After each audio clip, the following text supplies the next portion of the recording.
Hello guys, welcome to another video. അപ്പോൾ ഞാനിന്ന് വന്നിരിക്കുന്നത് ഒരു പുതിയ വീഡിയോ ആയിട്ടാണ് കേട്ടോ.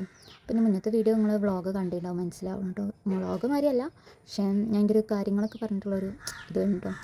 അപ്പോൾ എത്രയൊക്കെ തന്നെ നമുക്ക് നമ്മളെ ഹസ്ബൻഡിൻ്റെ വീട്ടിൽ സന്തോഷം ഉണ്ടെന്നുണ്ടെങ്കിലും എന്താ പറയുക, ചില സമയങ്ങളിൽ നമ്മൾ ഒറ്റപ്പെട്ട മാതിരി അങ്ങനെയല്ല, നമുക്ക് നമ്മളെ ജീവിതത്തിൽ ഒന്നും ചെയ്യാൻ കഴിഞ്ഞില്ല, വീട്ടിൽ തന്നെ ഇരിക്കുകയാണ്, അങ്ങനത്തെവർക്കൊക്കെ ഉള്ള ഒരു ഇതാട്ടോ. വീട്ടിലത്തെ സാഹചര്യം കൊണ്ട് എവിടേക്കും പോകാനും പഠിക്കാനും ഒന്നിനും പോകാത്തവർക്ക്, ഒരു മാനസികമായിട്ട് തളർന്നിരിക്കുന്ന ആൾക്കാർക്കൊക്കെ ഉള്ളൊരു വീഡിയോ ആണിത്. ഞാൻ നിങ്ങളെപ്പോലെ തന്നെയാണ്. എനിക്കും എന്താ പറയുക, ഭയങ്കര എനിക്ക് വീട്ടിലിരിക്കുക എന്നുള്ളത് ഉള്ള കാര്യം എന്നെ സംബന്ധിച്ച് എനിക്ക് തീരെ പറ്റാത്ത കാര്യം. എനിക്കിങ്ങനെ എന്താ പറയുക, ഫ്രീ ബേർഡായി പറഞ്ഞ് നടക്കണം, അങ്ങനെയൊക്കെ ഒരു മൈൻഡ് സെറ്റുള്ള ആളായിട്ട് ഞാൻ. പക്ഷേ വിവാഹ ജീവിതത്തിനോട് ശേഷം എനിക്കതൊക്കെ മാറിപ്പോയി.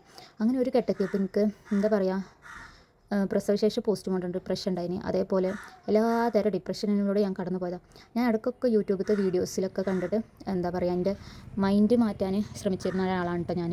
ആ ഒരു സാഹചര്യത്തിലാണ് എനിക്ക് എന്താ പറയുക, പുതിയൊരു ഐഡിയ വന്നത്.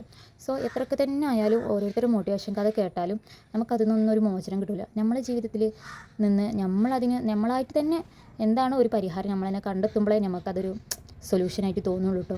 അങ്ങനെ ഞാൻ കണ്ടെത്തിയ ഒരു സൊല്യൂഷനാണ് കേട്ടോ ഈ ഡയറി എഴുതുക എന്ന് പറഞ്ഞത്. ഡയറി എഴുതുക എന്ന് പറയുമ്പോൾ ഡെയിലി ഒന്നും എഴുതൂല, ജസ്റ്റ് എനിക്ക് എൻ്റെ സങ്കടങ്ങളും എന്താ പറയുക അങ്ങനെയൊക്കെ ഉള്ള കേട്ടോ. ഈ ഫസ്റ്റത്തെ പേജിലെന്ന് പറയുന്നത് ഞങ്ങൾ കല്യാണം കഴിഞ്ഞത്, പ്രഗ്നൻസി പോസിറ്റീവായത്, നിക്കാഹ് കഴിഞ്ഞത്, എൻഗേജ്മെൻറ്റ്, അങ്ങനത്തെ ജസ്റ്റ് ഡേറ്റുകൾ മാത്രം കേട്ടോ. പിന്നെ ഞാനതിൽ എഴുതിയത് എന്താ പറയുക, എനിക്ക് ഇപ്പോൾ നമ്മൾ ജീവിതത്തിലൊക്കെ പ്രശ്നങ്ങൾ ഉണ്ടാവുമല്ലോ. അപ്പോൾ ആ പ്രശ്നങ്ങളൊക്കെ ഉണ്ടായ ദിവസം അന്ന് രാത്രി അല്ലെങ്കിൽ പിറ്റേന്നിട്ട് ഞാൻ ഡേറ്റ് ഇട്ടുകൊണ്ട് സങ്കടങ്ങളൊക്കെ എന്താ ഉണ്ടായതെന്നൊക്കെ എഴുതി വെക്കും. ആ ഉണ്ടായത് എന്താണെന്നൊക്കെ എഴുതി വെച്ചതിന് ശേഷം എന്ത് ചെയ്യുന്നറിയോ, ഞാൻ എന്താ പറയുക, അതിനെന്തെങ്കിലും ഒരു സൊല്യൂഷന് ലാസ്റ്റ് എഴുതി വെക്കും. സോ ഇപ്പോൾ എന്താ പറയുക, സാരല്ല കേട്ടോ, ഇങ്ങനെയും കാരണം കൊണ്ടൊക്കെ ആയിരിക്കും അങ്ങനെയൊക്കെ സംഭവിച്ചത്, അങ്ങനെ ആയിരിക്കും, ഇതൊക്കെ കഴിയും അങ്ങനെയൊക്കെ പറഞ്ഞുകൊണ്ട് ഇന്നെ തന്നെ ഞാൻ എന്ത് ചെയ്യും, സമാധാനപ്പെടുത്തിക്കൊണ്ടൊരു എന്തെങ്കിലും ഒരു കോഴ്സ് അവിടെ താഴെ എഴുതി വെക്കും. അങ്ങനെയാണ് ഒരു പരിധി വരെ ഞാൻ എന്താ പറയുക ഇതാക്കിന് കേട്ടോ. പിന്നെ അതേപോലെ തന്നെ വേറൊരു കാര്യം ഞാൻ എന്താ പെട്ടെന്ന് ഞാനത് ശ്രദ്ധിച്ചത് കേട്ടോ. മുന്നേ ഞാൻ എനിക്ക് വയറ്റിലുണ്ടായിരുന്ന സമയത്ത് എന്താ പറയുക, ഓരോ മാസം അല്ലെങ്കിലും എന്താ പറയുക, ഒരു 1-ാം മാസം ഞാൻ അനുഭവിച്ച കഷ്ടപ്പാട്, 5-ാം മാസം ഞാൻ അനുഭവിച്ച കഷ്ടപ്പാടൊക്കെ ഞാൻ എൻ്റെ കുട്ടീൻ്റെ പേരെഴുതിയില്ലെങ്കിലും എനിക്ക് എൻ്റെ മനസ്സിലൊരു ഇതുണ്ടായിരുന്നു, പെൺകുട്ടി ആവണം എന്നുള്ളത് കേട്ടോ. അങ്ങനെ ഞാൻ പെൺകുട്ടിനോട് സംസാരിക്കുന്ന രീതിയിൽ ഞാൻ ഇന്ന മാസം ഇങ്ങനെയൊക്കെ കഷ്ടപ്പെട്ടു, അതെനിക്കറിയുമെന്നൊക്കെ പറഞ്ഞുകൊണ്ട് അവൾ തന്നെ കേട്ടോ ഞാൻ എൻ്റെ ഡയറിയിൽ കൂടുതലും ഞാൻ എന്താ പറയുക ഇതാക്കിന് കേട്ടോ. നിങ്ങൾക്ക് സംശയം ഉണ്ടെങ്കിൽ കമൻറ്റ് ചോദിച്ചാൽ ഞാൻ എഴുതിയത് ഞങ്ങൾക്ക് കാണിച്ചു കേട്ടോ. അപ്പം അങ്ങനെ എന്താ പറയുക, അങ്ങനെ ഞാൻ ഓളെ പേര് എഴുതിങ്ങാണ്ട് ഞാൻ ഇങ്ങനെയൊക്കെ അനുഭവിച്ചിന് കേട്ടോ എന്നൊക്കെ പറഞ്ഞുകൊണ്ടാണ്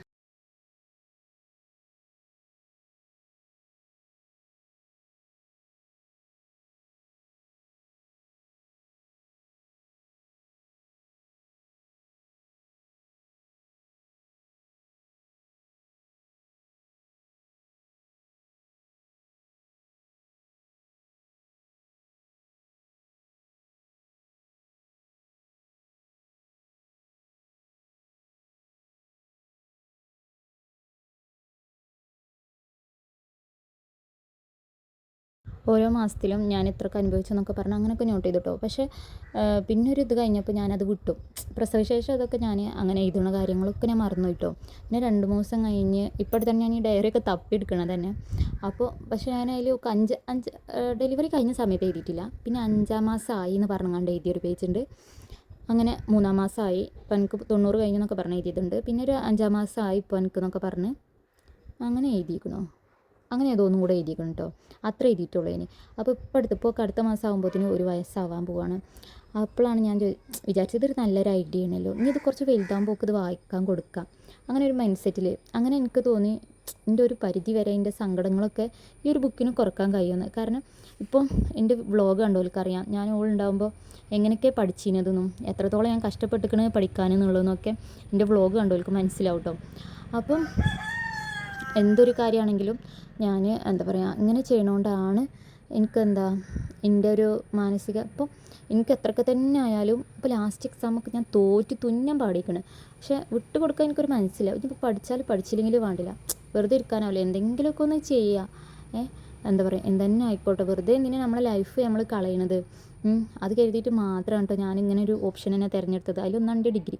പക്ഷെ എനിക്കതിൽ എത്രത്തോളം സാറ്റിസ്ഫാക്ഷൻ ആയിക്കണമെന്ന് എനിക്ക് പറയാൻ പറ്റില്ല, കാരണം എനിക്ക് എക്സാം റിസൾട്ട് വന്നാലേ ഇനി എൻ്റെത് അറിയുള്ളൂ കേട്ടോ. അപ്പോൾ ഞാൻ ഈ ഒരു വീഡിയോ നിങ്ങൾക്ക് ഷെയർ ചെയ്യാൻ കാരണം എന്താ വെച്ചാൽ, സോ ഇന്നെപ്പോലെ തന്നെ കുറച്ച് ആൾക്കാരെങ്കിലും ഒന്ന് 2-3 മിഡിൽ ക്ലാസ് ആയാലും ഹൈ ആയാലും ഏത് ഫാമിലി ആയാലും എന്നെപ്പോലെ കല്യാണം കഴിഞ്ഞ് ഒന്നും ചെയ്യാതെ മറ്റുള്ളവരെ ലൈഫ് കണ്ടിട്ട് സങ്കടപ്പെട്ടിരിക്കണമല്ലോ. മറ്റുള്ളവരുടെ ലൈഫ് കണ്ട് സങ്കടപ്പെടുക എന്ന് പറയുമ്പോൾ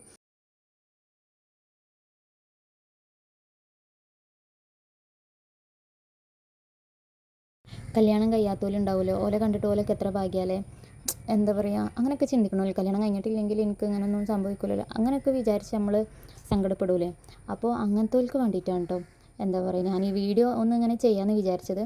സോ അപ്പം എന്താ പറയുക, ഒരു പരിധി വരെ നമ്മളെ എന്താ പറയുക സ്വപ്നങ്ങൾ നേടിയെടുക്കാൻ വേണ്ടി ശ്രദ്ധിക്കുക പെൺകുട്ടിയാകുമ്പോൾ. അപ്പോൾ എൻ്റെ വീഡിയോ എല്ലാവർക്കും ഇഷ്ടമായാൽ ലൈക്ക് ചെയ്യുക, സബ്സ്ക്രൈബ് ചെയ്യുക. അതേപോലെ തന്നെ നിങ്ങൾ ഓരോ അനുഭവങ്ങളും എൻ്റെ കമൻറ്റ് ബോക്സിൽ അറിയിക്കട്ടോ. അപ്പോൾ എനിക്ക് എന്താ പറയുക എന്തൊക്കെയാണ് നിങ്ങൾക്ക് പറഞ്ഞുതരാം, എൻ്റെ ജീവിതത്തിൽ നിന്ന് എന്തൊക്കെ പറഞ്ഞുതരാൻ പറ്റുക എന്നൊക്കെ നോക്കിയിട്ട് നമുക്ക് എല്ലാവർക്കും ഇതൊന്ന് ഷെയർ ചെയ്ത് ഇത് ആകാലോ എന്ന് കരുതിയിട്ട് മാത്രമാണ് കേട്ടോ. ഇതെനിക്ക് ഞാൻ എന്താ പറയുക എൻ്റെ നാത്തൂൻ്റെ മോളെ ഡിഗ്രിക്ക് ചേരാൻ വേണ്ടി അവളെ കൂടെ പോയപ്പോൾ ഒരു സൈക്കോളജി ഡിപ്പാർട്ട്മെൻറ്റ് തന്നൊരു പേപ്പർ കേട്ടോ. അത് എനിക്ക് തന്നല്ല, എൻ്റെ ഉപ്പാക്ക് കൊടുത്തതാണ് കേട്ടോ, അതായത് എൻ്റെ ഹസ്ബൻഡിൻ്റെ ഉപ്പാക്ക് കേട്ടോ. അപ്പോൾ ഞാനത് വാങ്ങിയിട്ട് എൻ്റെ ഡയറിയിൽ സൂക്ഷിച്ചാണ്. ശരിക്കും ആ മെന്നെന്നുള്ളടത്ത് വുമനൊന്നും ആക്കിക്കൂടെ. അപ്പോൾ ഇത്രയുള്ളൂ. Okay, by.